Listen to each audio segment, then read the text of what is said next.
ఈరోజే ఆశ్వయుజ శుద్ధ పంచమి. ఈరోజు దుర్గమ్మను శ్రీ మహాచండీదేవి రూపంలో అలంకరణ చేస్తారు. శ్రీ మహాచండీదేవి శ్రీ ఆదిశక్తి యొక్క అవతారాల్లో ఒకటి. ముఖ్యంగా దేవి మహత్య సందర్భంలో దీనిని చండీ మార్గమని కూడా పిలుస్తారు. చండీ అనేది దుర్గాదేవి యొక్క భయంకరమైన శక్తివంతమైన రూపం.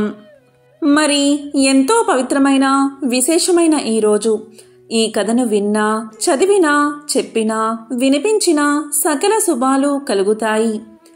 జన్మల దోషాలు తొలగి కోటి జన్మల పుణ్యం వస్తుంది. మరి ఆ కథ ఏంటో ఇప్పుడు ఈ వీడియోలో తెలుసుకుందాం. మన హిందూ పురాణాలు, హిందూ మత విశ్వాసాల ప్రకారం రాక్షసులు దేవలోకాన్ని ఆక్రమించి ఇంద్రుడి సింహాసనాన్ని లాక్కునే సమయం వచ్చినప్పుడు దేవతలందరూ ఒకచోట సమావేశమై ఆ పరమశివుడి వద్దకు వెళ్లి రాక్షసుల గురించి తెలియజేస్తారు. అప్పుడు పరమశివుడు మాతృదేవతను స్తుతించాలని కోరతాడు. అప్పుడు దేవతలందరూ కలిసి మాతృదేవతను ఆరాధిస్తారు. ఆ భగవతి అనుగ్రహంతో తల్లి సరస్వతి, లక్ష్మి, మహాకాళి, చండీ రూపాలను ధరించి రాక్షసులను సంహరిస్తుంది. చండీదేవికి కాత్యాయని, కౌశికి, అష్టాదశ భుజ మహాలక్ష్మి, మహిషాసుర మర్దిని, చండిక, దుర్గా, అంబిక మొదలైన అనేక పేర్లు ఉన్నాయి. మార్కండేయ పురాణంలో ఆమె గుణగణాలు 700 శ్లోకాలలో వివరించబడ్డాయి. దేవీ భాగవతం అలాగే ప్రసిద్ధ సప్తశతి ఉన్న మార్కండేయ పురాణం చండీ ఆరాధనకు ఆధారం. ఆమె మధు మరియు కైటబ, చండా మరియు ముండా, ధూమ్రలోచన, రక్తబీజ, శుంభ మరియు నిశుంభ, మహిషాసుర మొదలైన అనేక రాక్షసులతో పోరాడి వాళ్లను చంపింది. దేవీ మహత్యంలో దుర్గాదేవిని చండీగా పేర్కొంటారు. దేవీ భాగవతంలోని ఒక విశేషమైన కథను ఇప్పుడు తెలుసుకుందాం. కొన్నాళ్ల కిందట అయోధ్యలో సుశీలుడు అనే వైశ్యుడు ఆగర్భ దరిద్రంతో బాధపడుతూ ఉండేవాడు. పగలంతా పస్తుతో పనిచేస్తే తప్ప రాత్రి కుటుంబానికి ఇంత కబలం దొరికేది కాదు. కూతురు పెళ్లికి సిద్ధంగా ఉంది. ఎదుగుతున్న కొడుకులు తిండి తిండి అని ఒకటే గోల చేస్తున్నారు. అంత దరిద్రంలో కూడా అతను ఏనాడు ధర్మం తప్పేవాడు కాదు. ఒకనాడు తిండి కోసం అల్లరి చేస్తున్న పిల్లల్ని ఇంటిలోంచి పొమ్మన్నాడు. బిక్కచచ్చి బయటికెళ్ళి పోయారు వాళ్ళు. సుశీలుడికి చాలా బాధ వేసింది. ఓ బ్రాహ్మణుణ్ణి కలిశాడు సుశీలుడు. బ్రాహ్మణుడితో సుశీలుడు ఇలా పలికాడు: ఓ బ్రాహ్మణోత్తమా, అన్నీ తెలిసినవారు మీరు. దరిద్రంలో తల మునకలైపోతున్నాను నేను. నాకేం మేడలు మిద్దెలో అక్కర్లేదు. నా కుటుంబానికి ఇంత కూడు గుడ్డ ఉంటే చాలు. దానమో ధర్మమో, జపమో తపమో, వ్రతమో మంత్రమో ఏదో ఒక దాని ద్వారా నన్ను రక్షించండి అని మొరపెట్టుకున్నాడు. అప్పుడు బ్రాహ్మణుడు ఇలా పలికాడు: సుశీల, నవరాత్ర వ్రతాన్ని చెయ్యవయ్యా. సమస్త దరిద్రాలు తొలగిపోయి అనంత సౌఖ్యం లభిస్తుంది. ఆ పరాంబకి ప్రీతిదాయకమైన వ్రతమది. రాజ్యం పోగొట్టుకుని రమణికి దూరమై నానా కష్టాలు పడ్డ రాముడు కూడా కిష్కింధలో ఉన్నప్పుడు ఈ వ్రతాన్ని చేసి నిలదెక్కుకోగలిగాడు. నా మాట విని నువ్వు కూడా ఆ వ్రతాన్ని చెయ్యి అని హితవు చెప్పాడు బ్రాహ్మణుడు. విప్రవాక్యం శిరోధార్యంగా స్వీకరించి ఆయన దగ్గరే మాయాబీజ మంత్రాన్ని ఉపదేశం పొంది నవరాత్ర వ్రతాన్ని ఆచరించాడు సుశీలుడు. ఆ మంత్రాన్ని 9 ఏళ్లు జపించాడు. అనంతరం మహా అష్టమి నాడు అర్ధరాత్రి అంబ అతనికి దర్శనమిచ్చింది. దరిద్ర దురుడై ఎనలేని సౌఖ్యాలు పొందాడు సుశీలుడు. ఇంతకన్నా ఇంకేం రుజువు కావాలి అని దేవీ మహత్యాన్ని వ్యాసుడు జనమేజయుడికి వివరించి చెప్పాడు. రామాయణంలో సీతను రావణుడు అపహరించి లంకలో దాచినప్పుడు రాముడు సీతను వెతుకుతూ ఆమెనే తలుచుకుంటూ తమ్ముడైన లక్ష్మణుడితో ప్రవర్షణ పర్వతం మీద గడపసాగాడు. ఒకనాడు రాముడు తన జీవితం ఇలా అయిందేమిటి అని ఎంతో బాధపడ్డాడు. లక్ష్మణుడు ఓదార్చాడు. ఇంద్రనహుషుల కథను చెప్పాడు లక్ష్మణుడు. అదే సమయంలో నారదుడు వచ్చాడు. నువ్వేం దిగులు పడకు రామా, అసలు నువ్వు పుట్టిందే ఆ రావణుణ్ణి చంపడానికి. మర్చిపోయావా? అదీ కాక సీత రావణుడి పాలిట మృత్యువే. వెనుకటి జన్మలో సీత ఒక మునికన్య అడవిలో తపస్సు చేసుకుంటే రావణుడు చూసి మోహించాడు. ఆమె తిరస్కరించింది. అతను ఆమె జుట్టు పట్టుకున్నాడు. అప్పుడా మునికన్య ఇలా పలికింది, ఒరే మూర్ఖుడా, వచ్చే జన్మలో అయోనిజగా పుట్టి నీ మృత్యువుకు కారకురాలు అవుతాను అని శపించింది. ఆ మునికన్యే ఈ జన్మకిలా సీతగా ఆవిర్భవించింది. చేజేతులా మృత్యువును ఎత్తుకెళ్లి లంకలో పెట్టుకున్నాడా రావణాసురుడు. వాడు చావడం ఖాయం. సీత లంకలో ఉంది, అస్తమాను నిన్నే తలుచుకుంటుంది. దేవేంద్రుడు ఆమెకు కామధేనువు పాలు పంపాడు. అందుచేత ఆమెకు ఆకలి దప్పికలు ఉండవు. ఆమె ఆరోగ్యానికి ఏమీ భంగం లేదు. స్వయంగా నేనే చూసొచ్చాను కదా. రావణ సంహారార్థం ఒక ఉపాయం చెబుతాను. నువ్వు నవరాత్ర వ్రతం చెయ్యి. ఆశ్వయుజ మాసంలో శ్రద్ధగా 9 రాత్రులు ఉపవాసము, దేవీ పూజ, జపము, హోమం చేస్తే కోరికలన్నీ సిద్ధిస్తాయి. దేవికి పశుబలి సమర్పించాలి. దశాంశం హవనం చెయ్యాలి. దశాంశ జపం చెయ్యాలి. దానితో సంపూర్ణమైన శక్తి కలుగుతుంది. తన భార్యను చంద్రుడు లేపుకుపోయినప్పుడు బృహస్పతి ఈ వ్రతమే చేసి భార్యను తిరిగి పొందాడు. వృత్తాసురుని చంపేందుకు దేవేంద్రుడు, త్రిపుర సంహారమప్పుడు ఈశ్వరుడు ఈ వ్రతాన్ని అనుష్ఠించి విజయాన్ని సాధించారు. ఎవరి దేవి, ఏమిటా పేరు, ఆమె ప్రభావం ఎటువంటిది అని అడిగాడు రాముడు. నారదుడు ఇలా చెప్పడం మొదలుపెట్టాడు. ఆ దేవి సనాతని, ఆద్య, నిత్య, బ్రహ్మాది దేవతలకు, సకల జీవులకు ఆమె మూల కారణం. ఆవిడ శక్తి లేనిదే పిపీలకాది బ్రహ్మ పర్యంతం ఎవ్వరూ కదల్లేరు. బ్రహ్మలోని సృష్టి శక్తి, విష్ణువులోని పాలనాశక్తి, శివుడిలోని సంహార శక్తి అన్నీ ఆవిడే. బ్రహ్మాదులకు పూర్వం ఏమీ లేనప్పుడే ఆమె పరమపురుషుడితో విహరించింది. నిర్గుణమూర్తి అయిన ఆమె ఆ తర్వాత సుగుణమూర్తి అయి సర్వాన్ని సృష్టించింది. బ్రహ్మ మొదలైన వాళ్ళు గుణకర్మ విభాగాన్ని బట్టి అంతూ పొంతూ లేవన్ని పేర్లు ఏర్పరిచారు.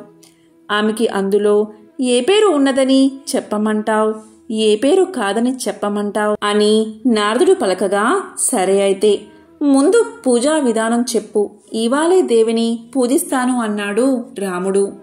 నారదోక్త ప్రకారం సమతల ప్రదేశంలో వేదిక నిర్మించి దానిమీద దేవి విగ్రహాన్ని ప్రతిష్ఠించాడు రాముడు. దేవిని శ్రద్ధగా పూజించాడు. ఆశ్వయుజ మాసం రాగానే ఆ ప్రవర్షణ పర్వతం శిఖరం మీదనే నవరాత్ర వ్రతాన్ని ఆచరించాడు. మహా అష్టమి నాటి రాత్రి సింహం మీద కూర్చుని రాముడికి దర్శనమిచ్చింది భగవతి. ఇలా పలికింది, నీ వ్రతం నాకు సంతుష్టిని ఇచ్చింది.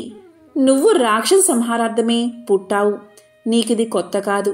పూర్వం మత్స్యావతారం ధరించి రాక్షస వధ చేసి వేదాల్ని ఉద్ధరించావు.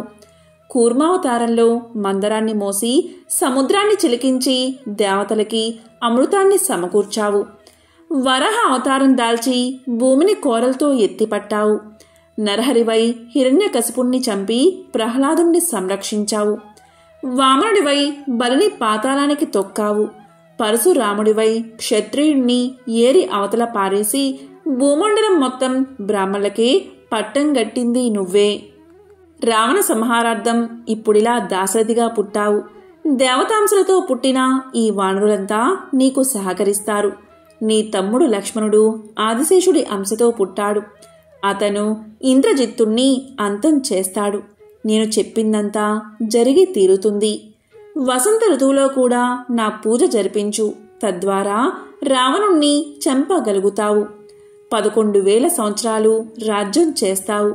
తర్వాత స్వర్గాన్ని చేరుకుంటావు అని చెప్పి మాయమైంది దేవి. ఆశ్వయుజ శుక్ల దశమి నాడు వ్రతం పూర్తయింది. ఆ రోజే లంక మీదకి యుద్ధానికి బయలుదేరాడు రాముడు. లక్ష్మణ సుగ్రీవులతో అసంఖ్యాక వానర బల్లూక సేనతో దక్షిణ సముద్ర తీరం చేరాడు. భగవత్ శక్తిదయతో సముద్రం మీద వారధి కట్టాడు. లంకలో అడుగుపెట్టాడు. రావణుణ్ణి కొట్టాడు. సీతను చేపట్టాడు. అతని కీర్తి లోక విఖ్యాతమైంది అని దేవీ భాగవతంలోని ఈ విశేషమైన కథను వ్యాసుడు జనమేజయుడికి తెలియచేశాడు. పూర్వం శుంభుడు నిశుంభుడు అని అన్నదమ్ములు ఉండేవారు. ఆ రాక్షస సోదరులిద్దరూ మంచి బలవంతులు, రూపవంతులు, వయసులో ఉన్నారు. పాతాళం నుంచి భూలోకం వచ్చి బ్రహ్మ గురించి ఘోరమైన తపస్సు చేశారు. మగవాడెవడు తమని చంపలేనట్టుగా మహిషాసుడిలాగే వరం కోరుకున్నారు. ఆ వరం కాస్త ఇచ్చేసి బ్రహ్మ తన లోకానికి వెళ్ళిపోయాడు. రాక్షసులిద్దరూ పాతాళానికి చేరారు. వారిలో పెద్దవాడైన శుంభుడు రాజయ్యాడు. ఎంతోమంది రాక్షస వీరులు శుంభుడి నాయకత్వాన్ని అంగీకరిస్తూ అతనితో చేరిపోయారు. చండు, ముండు అనే ఇద్దరు వీరులు సేనాధిపతులయ్యారు. ఉగ్రయోధుడైన ధూమ్రలోచనుడు తన సైన్యంతో సహా వచ్చి శుంభుడితో కలిశాడు. 2 అక్షోహిణుల సేనతో వచ్చి వారిని చేరాడు రక్తబీజుడు. ఈ రక్తబీజుడి రక్తం ఎన్ని చుక్కలు నేల మీద పడితే అంతమంది వీరులు అతనంతటి వాళ్లే పుట్టుకొస్తారు. అందువల్ల ఎవరు అతన్ని చంపలేకపోతున్నారు. అలా చతురంగ బలాలు సమకూర్చుకుని ముల్లోకాల్ని జయించేశారు ఆ అన్నదమ్ములు. స్వర్గ సింహాసనంపై కూర్చుని శుంభుడు 1000 ఏళ్లు ఏలాడు. శుంభ నిశుంభుల దెబ్బకి రాజ్యభ్రష్టులైన దేవతలు గురువైన బృహస్పతిని శరణు వేడుకున్నారు. అప్పుడు బృహస్పతి దేవతలంతా కలిసి హిమాలయాలకు వెళ్లి భగవతిని స్మరిద్దామని అనుకుని హిమాలయాలు చేరుకున్నారు. భువనేశ్వరిని ప్రార్థించారు. అమ్మా, శుంభ నిశుంభుల దెబ్బ తట్టుకోకుండా ఉన్నాం. మగపురుగు కూడా వాళ్ళని చంపకుండా వరం పొంది ఉన్నారు వాళ్ళు. రక్తబీజ, ధూమ్రలోచనాది క్లిష్ట వీరులు చండు, ముండు అనే ప్రచండులైన సేనాపతులతో మమ్మల్ని లోకాల్ని పీడిస్తున్నారు వాళ్ళు. నీ పాదాల్ని నమ్ముకున్నాం, నువ్వే కాపాడాలి అని మొరపెట్టుకున్నారు దేవతలు. తక్షణమే ఆ తల్లి తనలో నుంచి మరో అంబికను సృష్టించింది. ఆమె పేరే కౌశికి. నల్లగా ఉండడం వల్ల ఆమెను కౌశికి అని అనేవారు. అప్పుడు భగవతి ఇలా పలికింది, ఆ రాక్షసుల సంగతి నేను చూసుకుంటాను, మీరు వెళ్ళి మీ పనుల్లో లగ్నం కండి అని ఆదేశించి కౌశికతో కలిసి శుంభ నిశుంభుల రాజధానికి బయలుదేరింది. నగరం బయట ఒక ఉపవనంలో కౌశికిని చెంత కూర్చోబెట్టుకుని లోక సమ్మోహనకరమైన గానం ఆలపించసాగింది. అదే సమయంలో అటుగా వచ్చిన చండు, ముండు ఆమెను చూశారు. ఆశ్చర్యపోయారు. గబగబా శుంభుడి దగ్గరకు వెళ్ళి ఆమె గురించి చెప్పారు. ఆమె నీకు భార్యగా తగిన పిల్ల, వెంటనే ప్రయత్నించు అన్నారు. వాళ్ళు చెప్పింది విన్నా శుంభుడు సంబరపడ్డాడు. సుగ్రీవుడు అనే చతుర భాషిని తన రాయబారిగా అంబిక వద్దకు పంపాడు. శుంభుణ్ణి పొగిడాడు సుగ్రీవుడు. అతన్నే పెళ్లి చేసుకోమని భగవతికి తెలియచేశాడు. అప్పుడు భగవతి ముసిముసి నవ్వులు నవ్వుతూ ఇలా పలికింది, మీ రాజుల గురించి వినే ఇలా వచ్చాను. అందగాళ్ళు, బలవంతులు, 32 మంచి లక్షణాలు ఉన్నవాళ్ళని వినే ఏరికోరి ఈ నగరానికి వచ్చాను. మీ రాజులు పెళ్లాడ్డానికి నాకేమీ అభ్యంతరం లేదు. కానీ ఒక చిన్న ఆటంకం ఉంది. అది ఏంటి అంటే, చిన్నప్పుడు బాల్య చాపల్యం వలన చెలికత్తెలతో ఆడుకుంటూనే ఒక బుల్లి ప్రతిజ్ఞ చేశాను. ఎవరైతే నన్ను యుద్ధంలో గెలుస్తారో వాళ్ళనే పెళ్లాడతాను అని. అందువల్ల మీ శంభురాజే వస్తాడో లేక ఆయన తమ్ముడు నిశుంభుడే వస్తాడో వచ్చి నాతో యుద్ధం చెయ్యమను. నన్ను గెలిస్తే వారిని కట్టుకోవడానికి నాకేమీ అభ్యంతరం లేదు. నువ్వు త్వరగా వెళ్ళి ఈ విషయం నీ దొరలకి ఏకాంతంలో చెప్పు అంది జగదీశ్వరి. దాంతో వెర్రిముఖం వేశాడు సుగ్రీవుడు. ఏమిటి నువ్వు మాట్లాడేది? చిన్నప్పుడేదో అలాంటి ప్రతిజ్ఞలు చేసుకోవడం సహజమే. అందున ఆడదానివి కనుక అతిశయము, చాపల్యము ఉండడం కూడా సహజమే. శుంభ మహారాజంటే ఏమైనా అల్లాటప్ప వాడనుకుంటున్నావా? అబ్బో, ఆయన బలం అసలు నీకు తెలియదు. దేవ దానవ మానవ గణాల్లో ఆయనతో పోరాడే వాళ్ళెవరూ లేరు. నా మాట విను. పెళ్లికి వధూవరుల మొహం ముఖ్యం కాని కండబలం కాదు. అని చెప్పగా భగవతి ఇలా పలికింది. నిజమే, కాని ప్రతిజ్ఞ తప్పలేనయ్యా. నీకెందుకు, వెళ్ళి నా మాటగా చెప్పు. ముందు నన్ను గెలిచిన తర్వాత పెళ్లాడమను. అలా కాదు అంటే దాన ధర్మాలు అవి చేసేవాడే కదా మీ రాజు. యుద్ధాన్ని దానం చెయ్యమను. నాకు త్వరగా వెళ్ళాలి. నువ్వు అసలు నేను వచ్చిందే యుద్ధం కోసమని కూడా చెప్పు అంది లోక పావని. సుగ్రీవుడు అంబ చెప్పిన మాటలను శుంభుడికి తెలియచేశాడు. నిశుంభుడి సలహాపై శుంభుడు ధూమ్రలోచన్ని పిలిచి అంబను ఈడ్చుకుని రమ్మని ఆజ్ఞాపించాడు. 60,000 సేనలతో వెళ్లాడు ధూమ్రలోచనుడు. శుంభుణ్ణి వివాహం చేసుకోమని అంబకు తెలియచేశాడు. కాని అమ్మ ఈసడించుకుంది. దీంతో కోపగించిన ధూమ్రలోచనుడు ఆమెపై యుద్ధాన్ని ప్రకటించాడు. దీంతో కాళిక తన పరాక్రమంతో ధూమ్రలోచనుడి 2 రథాల్ని నాశనం చేసింది. ఉడికిపోయిన రాక్షసుడు పెద్ద గదతో ఆమెపైకి లగించబోయాడు. కాళిక ఒక్కసారిగా హూంకరించింది. అంతే, ఆ హూంకరింపుతో ధూమ్రలోచనుడు భస్మం అయిపోయాడు. తక్కిన రాక్షసేనని చావబాది వదిలింది కాళిక. పారిపోయేవాళ్లు పారిపోగా చచ్చినవారి శవాలకు దూరంగా మరో స్థలానికి వెళ్లి తన శంఖాన్ని పూరించింది. ధూమ్రలోచనుడి మరణవార్త శంభుడి చెవిలో పడింది. అది వింటూనే తానే యుద్ధానికి వెళ్తాను అన్నాడు నిశుంభుడు. కాని శుంభుడు తమ్ముడైన నిశుంభుణ్ణి వారించి చండుణ్ణి ముండుణ్ణి యుద్ధానికి పంపించారు. కాని వారు కూడా అమ్మ చేతిలో పరాజయం పాలయ్యారు. కాలి వారిద్దరి తలలు నరికి వేసింది. వారు చనిపోయిన విషయం తెలుసుకుని సేనాధిపతి అయిన రక్తబీజుడు యుద్ధ రంగంలోకి చేరుకున్నాడు. దేవి సింహాసనంపై బాణవర్షం కురిపించాడు. దేవి ఆ బాణాలన్నీ ఖండించి ఒక చిలికి పట్టిన బాణాన్ని సంధించింది. అది రక్తబీజుడి గుండెకు తగిలింది. కాని రక్తబీజుడి శరీరంలోంచి ఎన్ని రక్తపు బిందువులు నేలమీద పడితే అంతమంది రక్తబీజులు పుడతారు. అంతమంది కూడా రూపంలోనూ బల పరాక్రమాల్లోనూ సైతం అచ్చం అతనిలాగే ఉంటారు. అతనికి శివుడు ఇచ్చిన వరమది. దీంతో అంబ కత్తితోటి ముస్లంతోటి రక్తబీజుణ్ణి కొట్టడం ఆరంభించింది. రక్తం బయటకు రాగానే చుక్క నెత్తురు కూడా నేలపడకుండా నాకేస్తుంది చాముండా. అతని శరీరం నుంచి తెగిన మాంసం ముక్కలని లటుక్కున మింగేస్తుంది చాముండి. చండిక తన ఖడ్గంతో రక్తబీజుణ్ణి ఖండఖండాలుగా నరికేసింది. ఈ విషయం తెలిసిన శుంభ నిశుంభులు అపారమైన సైన్యంతో యుద్ధ రంగానికి చేరుకున్నారు. నిశుంభుడు వచ్చి రాగానే కత్తిడాలు పట్టుకుని అంబ మీదకు దూకాడు. సింహం తలమీద కత్తితో మోదాడు. అదే కత్తితో దేవి నరకబోయాడు. గదతో అతని ఖడ్గాన్ని ఆపి గండ్రగొడ్డలితో అతని భుజం మీద ఒక్క దెబ్బ కొట్టింది అంబ. అంత దెబ్బ తగిలిన నిశుంభుడు వెనుకడుగు వేయలేదు. మళ్లీ ఖడ్గంతో ఆమెను కొట్టాడు. వెంటనే అంబ కత్తి తీసుకుని అతని తలను పైకి ఎగరవేసింది. వెంటనే నిశుంభుడు చనిపోయాడు.